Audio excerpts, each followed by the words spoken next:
तो hey guys, कैसे हैं आप सब? वेलकम बैक टू अनदर लोग। तो शाम को हम तैयार होते हैं क्योंकि हमें जाना था एक बर्थडे पार्टी में। मेरी दीदी के बेटे का फर्स्ट बर्थडे है, तो इसलिए हम तैयार हो रहे थे। अब हम जा रहे हैं जीजू के यहाँ पे, तो बिना तैयार हुए तो कैसे जा सकते हैं। मेकअप वेकअप कर लिया था, बड़े बड़े झुमके पहने लिए थे ताकि सबकी नज़र मेरे पे टिक जाए, और उसके बाद तैयार होकर हम निकल तो जाते हैं। लेकिन रास्ते में मेरी बेइज्जती ना होनी है, धजिया उड़नी है, मेरी इज्जत का भाजीपाला होना ही है। यहाँ पर मेरे को लगाना पड़ता है ये हेलमेट, क्योंकि भाई रास्ते में ना ट्रैफिक वगैरह मतलब होता है तो पुलिस वगैरह मिल जाती है, इस वजह से लगाना पड़ा मुझे, मेरे भाई ने बोला। तो यहाँ पर हम फाइनली बर्थडे की लोकेशन पर पहुँचते हैं। यहाँ पर मस्त ऐसा डेकोरेशन वगैरह कर रखा था। अब मेरे को अपनी जान पहचान का कोई दिख ही नहीं रहा था, इसलिए मैंने सोचा कि जब तक कोई नहीं है तब तक पेट पूजा कर ली जाए। चाउमीन वगैरह खा ली थी। गोलगप्पे के लोग उस पर तो इतनी भीड़ लगी थी ना काउंटर पे कि भाई जैसे इन्हें फ्यूचर में कभी मिलने ही नहीं है गोलगप्पे। यहाँ पर फाइनली हम दीदी के बेटे वगैरह से मिलते हैं। इनसे मैं बहुत टाइम बाद मिली क्योंकि थोड़ा बीमार रहते हैं, इसलिए गाँव वगैरह में रह रहे थे। अभी अब दिल्ली आ गए तो अब ठीक है इसीलिए। और उसके बाद भाभी वगैरह से मिले, भाभी मस्त घूंघट में घूम रही थी। फाइनली अपने बर्थडे बॉय से मिलते हैं जो इतना सीरियस है, पूरा इतना क्यूट लग रहा है, एकदम नाना पाटेकर, छोटा सा नाना पाटेकर है। और उसके बाद ये वहाँ पर चल रहा था उसका फोटोशूट, और भाई फोटोज़ वाले को तो वो खींचने नहीं दे रहा था क्योंकि इतना शैतान है ना वो, बहुत ज़्यादा इतना खुश, मतलब यूजुअली बच्चे ना भीड़ देख कर रोते हैं, लेकिन वो तो इतना खुश हो रहा था ना जैसे मतलब समझ रहा था कि हाँ मेरा बर्थडे है आज। और फाइनली यहाँ पर मतलब हमारा बाबू तो अपना कार में एंजॉय करा था। फिर फाइनली एंट्री हो रही थी, हमारे बर्थडे बॉय की एंट्री की तैयारी वगैरह चल रही थी। वो इस जो कार है ना इसमें बैठ के एंट्री करने वाला है, उसकी मौसी ने उसको गिफ्ट दी थी। हम यहाँ पर मस्त एंट्री का वेट कर रहे थे कि देखते हैं भाई कैसी एंट्री होने वाली है। ऑब्वियसली हमारे बर्थडे बॉय है, उसकी तो एंट्री आज का कुछ दिन स्पेशल होना चाहिए उसके लिए।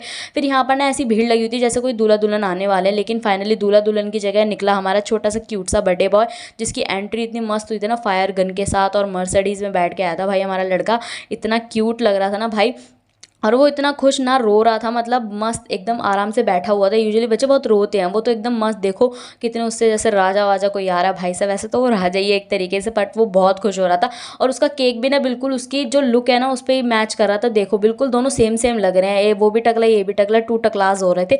और बहुत क्यूट सा केक था, और वो केक उसको इतना पसंद आया कि ना भाई उसने खाया ही नहीं। और यहाँ पर देखो मेरे बर्थडे बॉय के मन में सवाल जग रहा था कि भाई बर्थडे मेरा है, तुम लोग क्यों इतना खुश हो रहे हैं। ये लोग इतना अपने आप ही खामा खामा नाचे जा रहे थे, और भाई उसको बर्थडे बॉय को नाचने को मौका ही नहीं दिया, उसको तो किसी ने नचाया ही नहीं उस बेचारे को। और यहाँ पर इन लोगों ने इतना धुआं उठा रखा था ना चाचू ने उसके, इतना कि भाई हम लोगों को तो नाचने का मौका ही नहीं मिला। और बेचारा वो भी सोच रहा था कि भाई मेरे को भी नाचने दो कोई ना कोई तो भाई, पर हमारा बर्थडे बॉय ने फुल इन्जॉय करा उसका। और फिर फाइनली उसके दादा वगैरह आए, उसने केक वगैरह कटने की तैयारी वगैरह चल रही थी, और वो बस सोच रहा था कि कब मैं काटूँ, लेकिन उसको मतलब इतना सब्र नहीं हो रहा था कि बस उसको खाना था, क्योंकि केक उसको इतना बड़ा पसंद आया था। और उसने इतना केक खाया ना, देखो यहाँ पर सबसे पहले उसी ने खाया, उसने किसी को नहीं खिलाया, सबसे पहले उसी ने खाया। और उसको गाल पे लगा रहे थे, लेकिन उसको लग रहा कि उसी को खिला रहे हैं। वहाँ पर वो बहुत खुश था और बहुत मज़ा भी आया। फाइनली उसके मम्मी पापा आते हैं उसको केक कटवाने के लिए। यहाँ पर फोटोशूट वगैरह चल रहा था, फिर हमने खाना पीना खाया क्योंकि बहुत तेज भूख लगी थी। और फिर फाइनली हम अपने घर की तरफ निकलते हैं क्योंकि हम बहुत लेट हो चुके थे। मेरे भाई को ऑफिस जाना था और मुझे भी ऑफिस जाना था, इसलिए हम अपने घर की तरफ निकलते हैं और अपना बाइक पर बैठ के मस्त निकल जाते हैं। अच्छा लगे तो लाइक कर देना, चैनल को सब्सक्राइब करना मत भूलना, कमेंट करके ज़रूर बताना कैसी लगी, और नेक्स्ट वीडियो में कैसी कैसी लेकर आऊँ ये भी कमेंट करके ज़रूर बताना। Bye bye guys.